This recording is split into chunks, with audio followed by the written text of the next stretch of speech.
Hi, it's me, Ingrid INFP, and I'm going to be talking about some books that I've been reading.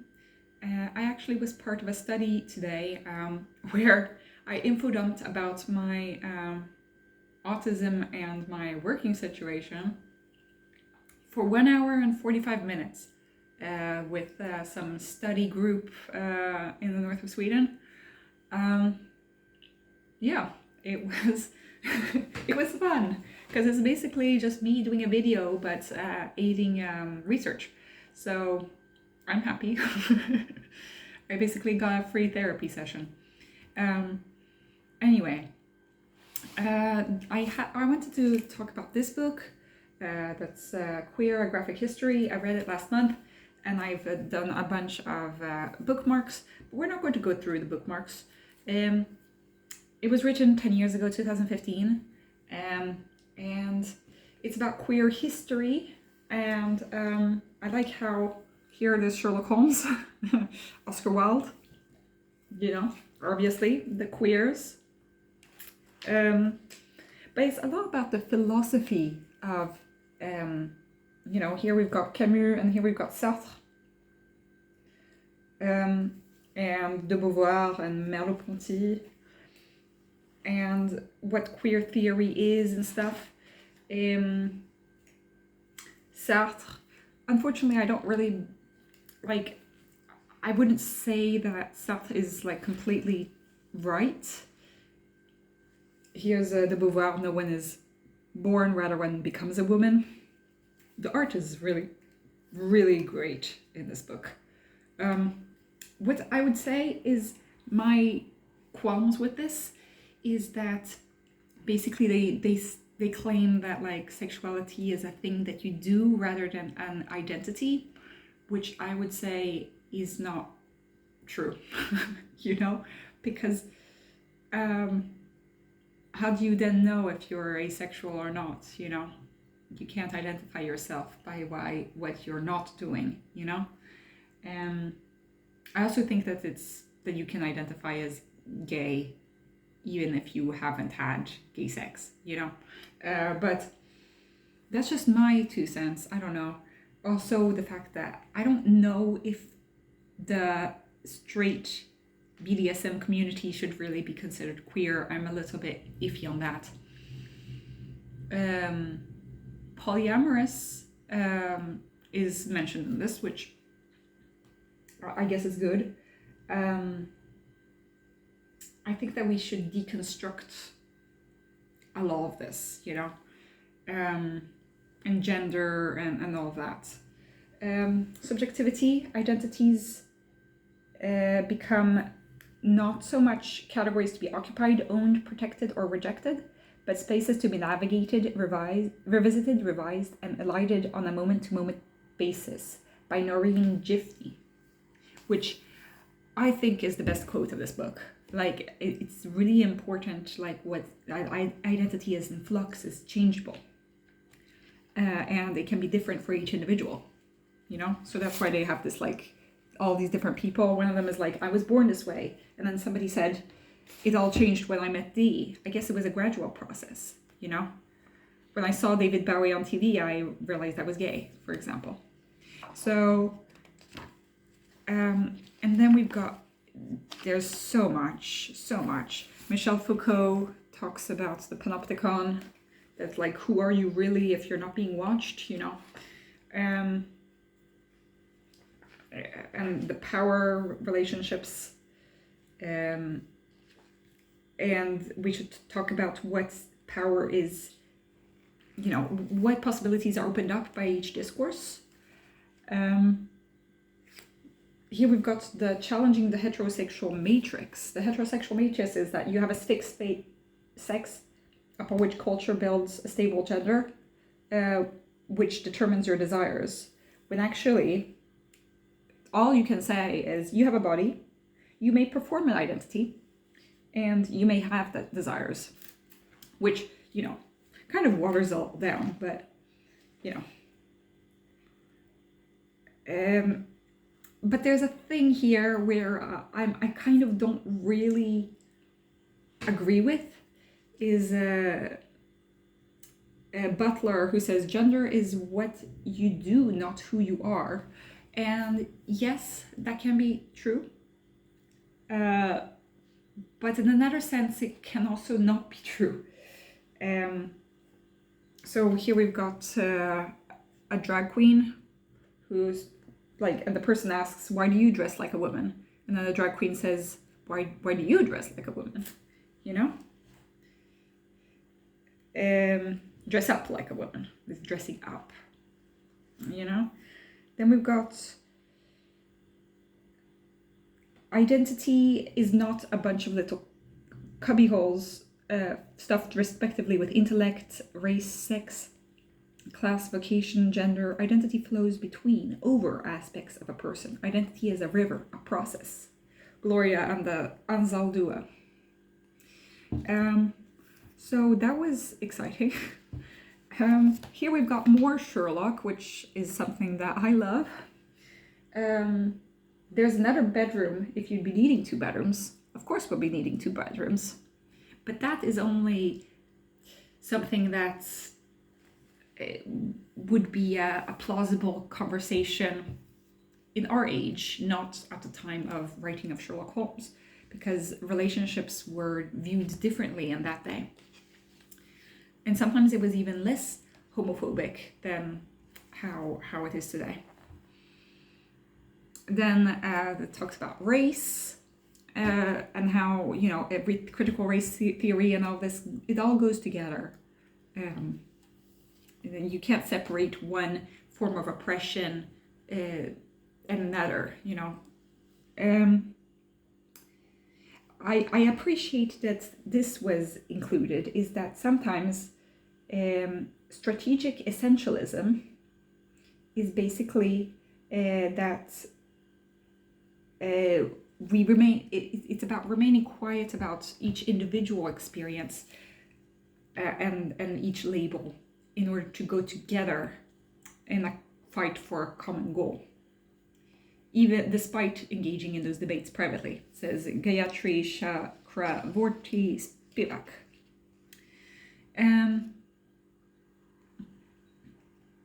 Queer theorizing calls for the elimination of fixed categories of sexual identity, which seems to ignore the ways in which some traditional social identities and communal ties can in fact be important to one's survival.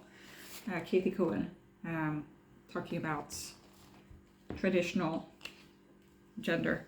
I'm glad that there's one page about erasing bisexuality, but like, you know, considering that there's one page about BDSM, I would hope that there would be a little bit more about bisexuals, but okay.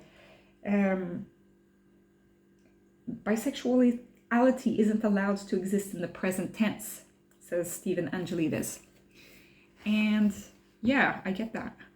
I've myself had some biphobic ideas, I think, at some point, because I've noticed that there are 3 girls that I knew from high school, and all 3 were bi, and I know that they had a period where they were bi, and then they all ended up marrying a man, which I was like, you know, oh, were they really bisexual? No, they were bisexual this whole time. They still are.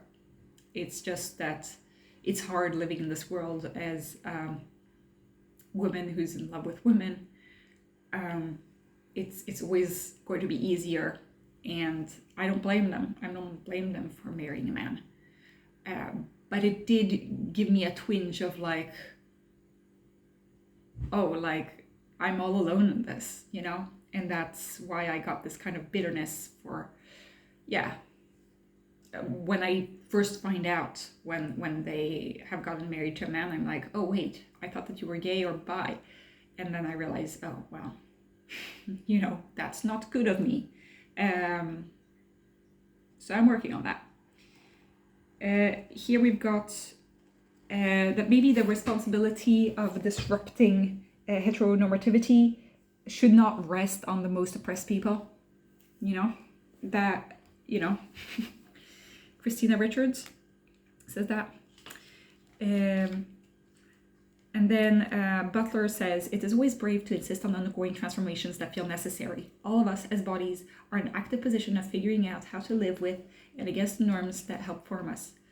One should be free to determine the course of one's gendered life. Which, yes, I agree. And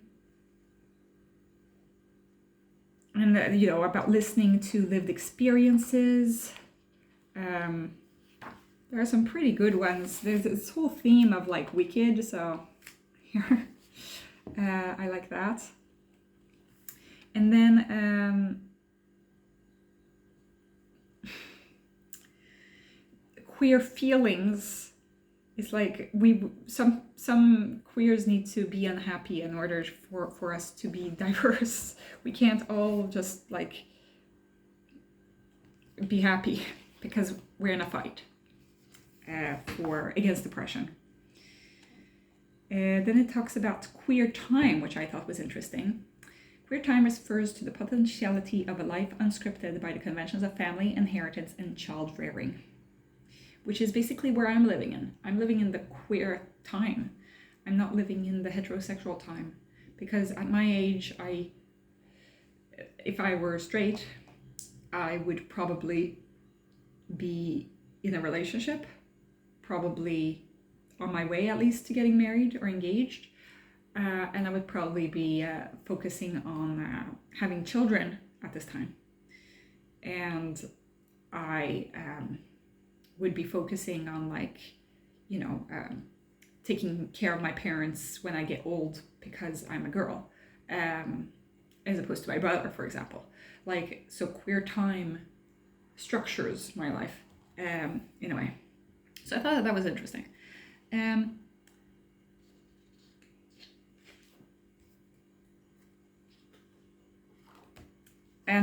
here's the the gatekeeping of no queers, and it's a complex subject.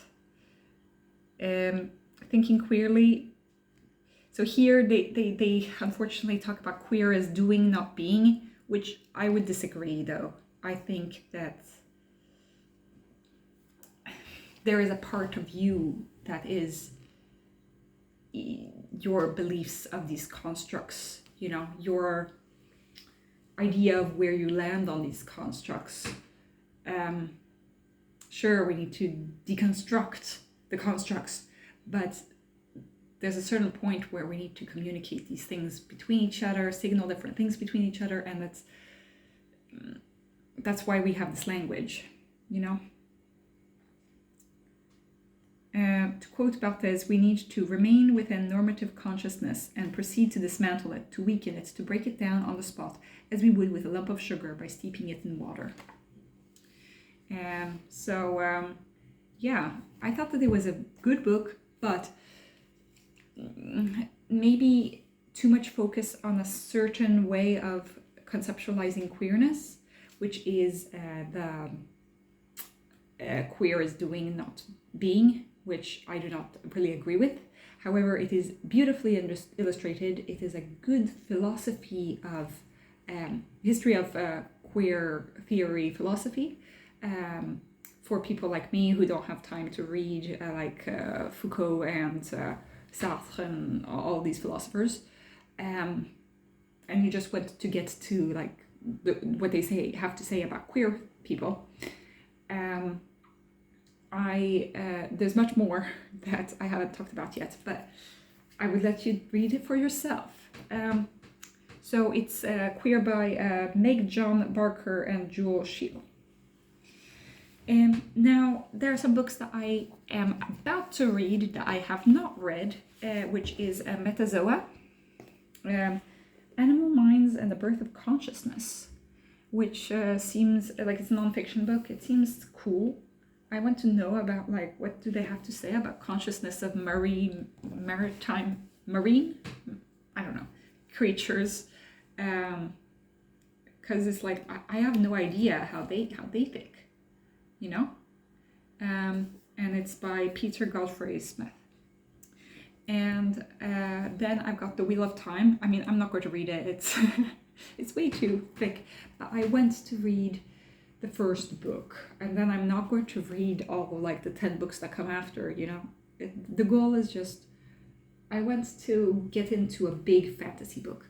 I have the first book of Game of Thrones, which I also want to read, but this one is actually borrowed from the library, so I'm trying to get into that.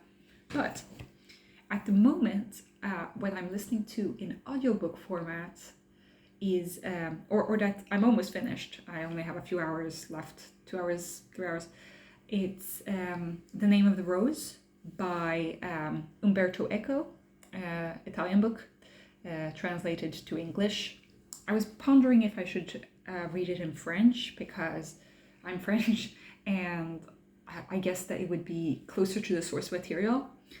But I actually saw the series of In the Name of the Rose a few years ago, and now seeing The Name of the Rose, I saw the voices. Like for me now, I'm thinking about it in English, and it's great. If you are a fan of Sherlock Holmes, I just love it because it's basically a Sherlock Holmes fan fiction in a way, just in alternate universe, So basically there's a guy, his name is William of Baskervilles, which, a bit on the nose that, but okay. And the narrator is his disciple, a monk. He's a monk. William of Baskerville is a monk, a Franciscan monk, and he has a disciple who is an apprentice, a teenager called Adzo, and Adzo is also a monk, but he's training to be a Benedictine monk. And they go to this place in Italy, this cathedral place, this abbey, and it's like a center of learning in Europe, and they have like this big library, but you're not allowed to go to the library. Only the librarian is allowed to enter the library. And all these scholars, these scholarly monks in the 1350s or something, I don't know exactly what time period this is, but the monks convene there and have discussions about theology. And I forget the exact premise, but what happens is that every monk has their specialty. So one of them is the herbologist, and one of them is like working in the scriptorium, writing, illuminating books, copying books. And then there's one who is, then there's a librarian, and then there's like the people in charge of rhetoric, and then so all of this knowledge is in this area. And there's a crime that has happened. Basically, one of the monks has died suddenly. They determined that it's a suicide, and then throughout the book there are several other monks who die, and they don't know who's killing them. And so William of Baskervilles and Adzo are sent by the emperor, I think, to investigate the issue. And they uncover a bunch of secrets, and so they go, so there's a library which nobody is allowed to enter, and the library is a labyrinth, so it's a scary place. And they interview the different monks, and they and there's a lot of discussion about just life, the meaning of life, everything. There is a discussion about, did Jesus laugh? And one of the old blind monks is like, no, of course he did not laugh. Laughter is a sin. You should not laugh at creation. And then the William of Baskerville is like, well, but isn't laughter a sign of being a human, which is a gift from God, and so they'll have these like philosophical discussions, and it's really engaging. It's kind of fun. The things are happening in every chapter, and they uncover new books, and they'll be like, oh, this is a Greek book about necromancy, you know, and then and there are ciphers and things, and then William of Baskerville is very knowledgeable in the art of science as well. So he has glasses, and these glasses are like the first that any of these monks has ever seen before. So they're like, what are these pieces of glass that you have put on top of your nose, you know? And it's just funny, you know? And I don't think that they didn't have a compass either. So all they have is, and they're like, oh, well, we could easily find our way with the stars and the moon, but but as soon as we can't see the sky, then we don't know where we are, you know? It's like, it's interesting. And I like this kind of pastiche of different texts that they are referring to. And I don't understand, because I don't have any interest in theology, okay? I've never gone to Sunday school. Like, I have no idea. I've never taken a religions class. But I find it interesting how they reconcile their belief with God with the way that things were at the time. And I find it fun how they can investigate a murder through that. It's like such a unique book. And I think that if you're a fan of Sherlock Holmes, definitely check it out. Also, if you're a fan of linguistics and that kind of thing, and obviously if you're into historical fiction and that kind of thing, I would say it's one of my favorite books that I have read this year. And I'm not even done with it, but I think that I will be done with it soon. So I'm really looking forward to that. The next book on my list, I think, will be Madame Bovary. I tried to listen to Éducation sentimentale by Flaubert as well, but no, I think I need to go to Madame Bovary. I have the audiobook subscription. I also have the physical copy, so I can follow both. It might be my next one. I also have so many other books on my reading list, so I don't know what to read next. But I've also ordered through my library Professor Soulsmith, The Autistic Guide to Self-Discovery, which I think is going to be one of the best autism books that I have read. So once my library has gotten that in, because they kind of buy all of these books for me, so I get to enjoy their, I don't know, because this budget actually is the same budget that my salary comes from, because I'm paid by the region, and the libraries are part of culture, which is also regional. So what they don't pay me in salary, I get through free books. So I don't feel too guilty about it, but it is kind of a weird situation. Anyway, tell me what you guys think. Do you have any books that you want to recommend? I don't know at all how I'm going to approach reading this big piece of work. I don't know why I took it out from the library, but we'll see if I can get started on it. Maybe I'll get so engaged in it that I'll forget the amount of pages. I don't know. Yeah, have a great day, everybody. Bye.